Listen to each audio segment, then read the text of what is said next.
Paz. Hoje nós vamos continuar acompanhando o estudo bíblico de 2 Tessalonicenses, capítulo 2, recapitulando os anteriores com um panorama do capítulo. Fiquem agora com o nosso pastor Edson Pinheiro. Anotem, apliquem em suas vidas e Deus os abençoe. Graça e paz para a sua vida. Hoje eu quero falar um pouquinho sobre 2 Tessalonicenses, capítulo 2. Esse é um assunto de suma importância para todas as pessoas, principalmente os cristãos. Falar desse assunto de segunda vinda de Cristo é algo que sempre mexe com os nossos corações. Tanto é que trabalhou muito ao coração dos cristãos da igreja de Tessalônica nos dias de Paulo. Esse assunto, segunda vinda de Cristo, ele foi assim bastante comentado pelo fato de Paulo trazer aí na sua primeira carta um grande entusiasmo ao coração dos cristãos. Eles estavam certos de que o dia do Senhor eles não passariam, eles já estariam sendo arrebatados a encontrar com o Senhor nos ares. Afinal, a primeira carta foi uma carta de entusiasmo. Mas quando chega no capítulo 5 da primeira carta, Paulo ele vai fazer um pequeno comentário acerca, principalmente nos versículos 2 e 3 do capítulo 5. Ele diz que o dia do Senhor viria como um ladrão de noite. Quando eles pensassem que tinha paz e segurança, viria então uma repentina destruição. E pensa como esta palavra, ela gerou um desconforto ao coração daqueles irmãos. Isso virou um grande problema, a ponto de que a cidade foi movimentada por esse assunto. Era, na verdade, o assunto do momento. E diante de tudo isso, Paulo, ele se sente na obrigação de escrever a segunda carta. E quando ele escreve a segunda carta, ele escreve para confortar o coração dos irmãos e aclarar a mente deles acerca do final dos tempos. Afinal, o coração deles estavam muito angustiados, o coração deles estavam entristecidos, o coração deles estavam apavorados, eles estavam alarmados. E nós vamos vendo aqui, dentro desses momentos, o grande problema que ocorreu foi devido a alguns falsos mestres, eles estarem não apenas ensinando, mas também pregando que, na verdade, a volta de Cristo já teria acontecido. A volta de Cristo já estaria acontecendo naqueles dias, pois os sinais que precederiam a volta de Cristo já estavam tudo acontecendo ali. Isso vai dar um grande problema, porque uns diziam que havia recebido uma revelação de Cristo, de que o dia do Senhor já havia chegado. Outros diziam que havia recebido uma carta, certamente uma carta forjada do próprio apóstolo Paulo, colocando ali os seus pontos de vista acerca de que esse tempo também já tinha chegado. Outros diziam: olha, eu ouvi alguém dizer que por revelação do próprio Jesus Cristo, a ira de Deus está sendo derramada sobre a terra. Pensa como esse assunto viralizou. Foi o assunto do momento. O assunto de conversar em família, conversação entre amigos, entre cristãos e até mesmo entre aqueles que não professavam a mesma fé. Diante desse tamanho problema, então Paulo ele traz então uma advertência ao povo. Certo que possivelmente haveria realmente uma carta forjada, como se fosse escrita pelo próprio Paulo, mas Paulo ele vai trazer uma advertência porque os irmãos eles não deveriam se deixar levar daquela maneira como eles estavam. Não deveriam se deixar ser enganados daquela maneira como estavam sendo. Afinal, era um assunto de praxe que o apóstolo Paulo conversava com eles sempre em seus ensinos, sempre em suas pregações, sempre mostrando acerca desses dias, desses tempos, razão que não haveria um tamanho alarme como aqueles que estavam acontecendo, não somente na igreja, mas em toda a cidade. Gerou ali uma grande confusão acerca do dia de Jesus Cristo. E Paulo, ele vai dizer para eles que eles não se sentissem tão enganados daquele jeito, não fossem tão facilmente enganados daquela forma por aqueles falsos mestres. Porque o dia do Senhor, eles, na verdade, ele iria acontecer. Mas o fato de Paulo dizer que viria o dia do Senhor repentinamente, não significava que o dia do Senhor iria acontecer de imediato. O fato de o dia do Senhor vir como ladrão de noite não significava que eles estariam ainda na igreja. Mesmo porque o que Paulo orientou na sua primeira carta, em 1 Tessalonicenses 4, versículo 16, que os mortos ressuscitariam primeiro, depois os vivos encontrariam com o Senhor nos ares. Então, nesse momento, no grande dia do Senhor, a igreja não estaria mais presentes, os irmãos não estariam mais ali, teriam sido arrebatados, levados a encontrar com o Senhor nos ares. Ele não estava entendendo, na verdade, por que tanto desespero, por que tanta aflição e angústia ali no coração dos irmãos. E Paulo escreve esta segunda carta para aclarar a mente daqueles irmãos que o dia do Senhor, ela não aconteceria como eles estavam dizendo. Algumas coisas iriam estar acontecendo antes desse grande dia do Senhor. E quais coisas Paulo cita que elas deveriam estar acontecendo? Primeiro, antes do dia do Senhor, aconteceria uma grande apostasia, uma apostasia em alta escala e que afetaria muitos cristãos. Segundo, é que o arrebatamento desse momento já teria acontecido. Os verdadeiros cristãos, nesse tempo, já estaria com o seu Senhor, já teria encontrado com o Senhor nos ares. Depois Paulo diz que também aconteceria a revelação do homem da iniquidade, ou o homem do pecado, ou o iníquo.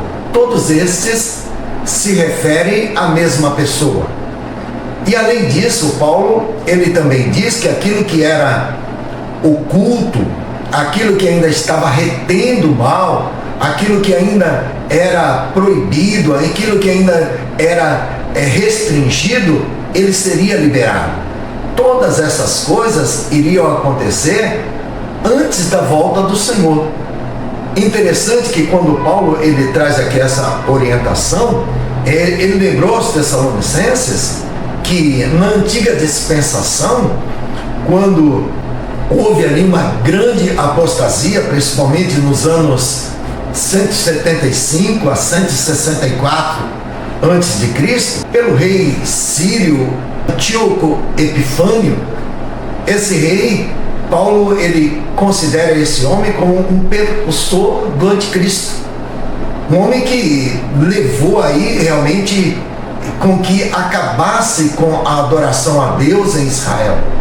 Naquela época, diz os historiadores, que levantou uma geração de pessoas que abandonaram, que queria arrancar mesmo as pessoas de servir a Deus, e aquilo levou uma apostasia muito grande, um esfriamento muito grande. Muita gente abandonaram a fé e quase acabou, assim, de uma forma literalmente dizendo, pela grande multidão. É claro que literalmente não acabou, porque a obra de Cristo ninguém detém, é uma obra santa, mas levou muita gente a se desviar de Deus. E o que Paulo está dizendo é que essa apostasia futura que vai acontecer, ela também será também em grande escala, e que a apostasia ela não viria antes mesmo que algo semelhante estivesse acontecendo. Então, os irmãos poderiam ficar tranquilos mesmo, porque eles não iriam passar por aquilo. Eles não deveriam estar tão alarmados como eles estavam, quando os verdadeiros cristãos já não estariam mais aqui. E Paulo, ele traz aqui um lembrete, dizendo para eles que a igreja naqueles dias, do final dos tempos, ela seria muito afetada. Primeiro, porque a apostasia atingiria em cheio aqueles que não têm um compromisso com Cristo, aqueles que levam uma vida no Evangelho no raso, aqueles que moldam o Evangelho ao seu estilo de vida.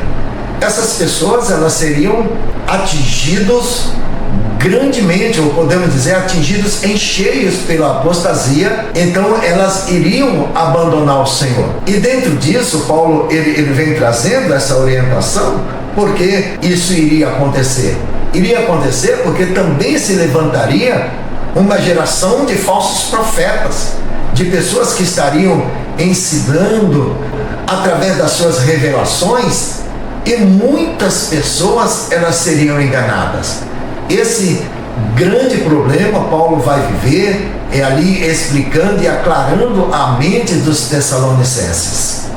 Já nos versículos 3 e 4, Paulo ele mostra que esse movimento da apostasia, ela vai ser um movimento em grande escala, vai ser um movimento que contará ali com o apoio de um líder. Esse líder ainda hoje que meio que oculto, esse líder ainda meio que desconhecido, mas essa apostasia certamente ela terá um apoio de um líder. Esse líder, a Bíblia já chama de o homem da iniquidade, principalmente neste capítulo em que lemos, no capítulo 2, nós vamos vendo que a partir daí ele não somente conduzirá as muitas massas de pessoas a abandonarem a fé, a acreditarem nas mentiras e se rebelarem contra Deus. Fato que é importante lembrar que o homem da iniquidade, ele será revelado antes da segunda vinda de Cristo. Isso porque é o que a Bíblia nos orienta. Agora, é importante saber que nesse período a igreja do Senhor não estará mais presente na terra. A igreja do Senhor, ela já foi arrebatada. Quem estará aqui?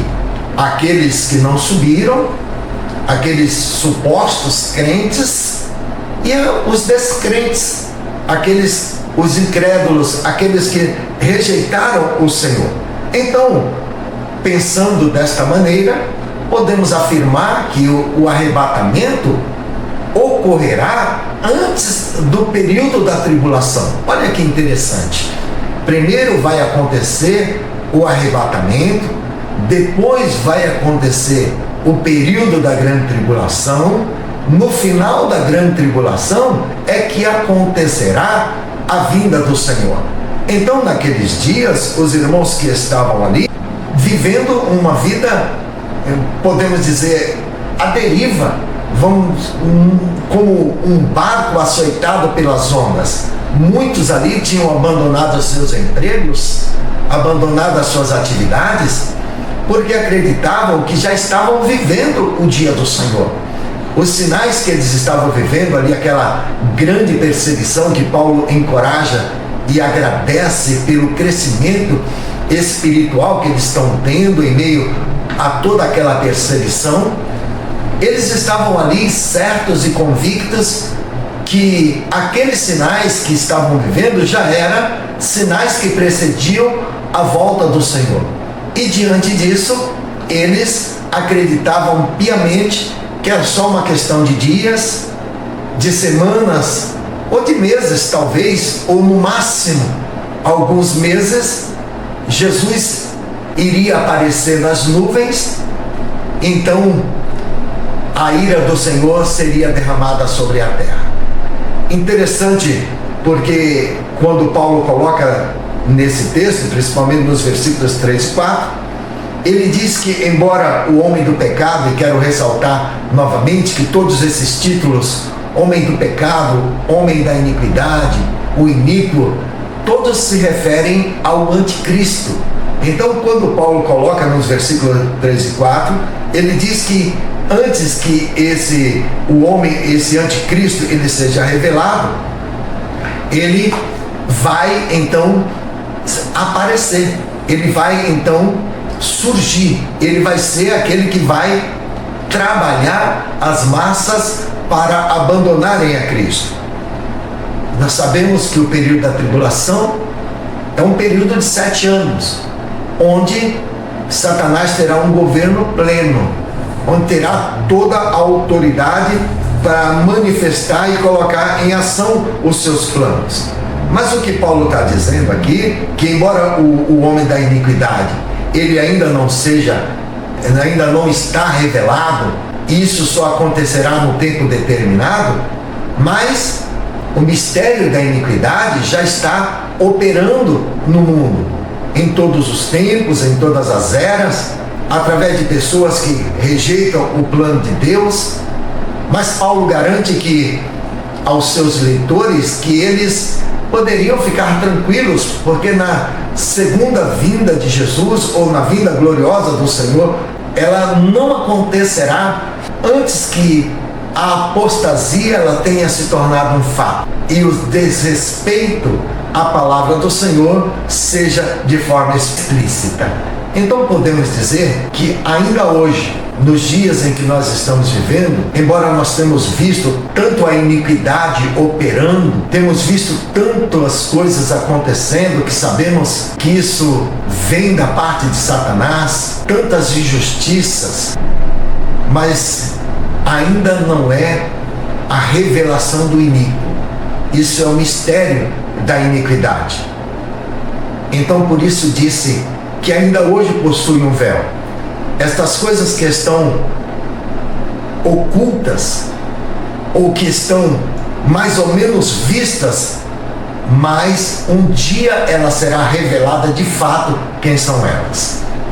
Quando nós olhamos o capítulo de número 5, nós vemos aqui algumas coisas interessantes, porque Paulo, no versículo 5, ele volta a advertir aos irmãos da igreja de Tessalônica por que eles deixaram se enganar daquela maneira, por que eles se deixaram levar daquela forma, imaginando que o dia do Senhor havia chegado. Não havia motivos para eles estarem daquela maneira. Isso porque eles estavam tendo um comportamento diferente daquilo que Paulo esperava. É como se Paulo estivesse dizendo a eles: olha, eu ensinei a vocês, eu preguei acerca disso, eu falei acerca desse assunto, mas parece que entrou pelo ouvido e saiu por outro. É por isso que vocês estão aí tendo esse tipo de comportamento, se alarmando como vocês estão se alarmando. Porque assuntos como apostasia, assuntos como o homem do pecado, assuntos como arrebatamento, assuntos como a segunda volta de Cristo, assuntos como o milênio, como o juízo final, era comum Paulo falar nas suas cartas, falar para a igreja, e parece que aquilo não entrou no coração deles. Quando chega no versículo 6, ele vai fazer uma explanação mais enfática acerca do mistério da iniquidade. Principalmente os versículos 6 e 7, Paulo vai se aprofundar para aclarar a mente dos tessalonicenses. Então ele começa dizendo para eles: agora vocês sabem que o mistério da iniquidade já está presente. Eles já estão operando no mundo. Contudo, ainda não evidente, mas no tempo futuro esse espírito da iniquidade se encarnaria no homem da iniquidade. Esse homem da iniquidade, voltando, enfatizando novamente, seria o anticristo. Esse homem da iniquidade ainda é um mistério. Esse homem da iniquidade ainda é uma verdade desconhecida. Ainda não se sabe quem será essa pessoa? Então podemos dizer que o que tem presente e o que está operando no tempo presente é o ministério da iniquidade. Então, mas quando olhamos a questão Paulo, nós vamos vendo que Paulo ele já tinha uma revelação divina, uma iluminação dos céus, porque ele sabia que todo esse movimento da apostasia, embora estivesse acontecendo no tempo futuro, mas ela culminaria ou encarnaria no homem da iniquidade.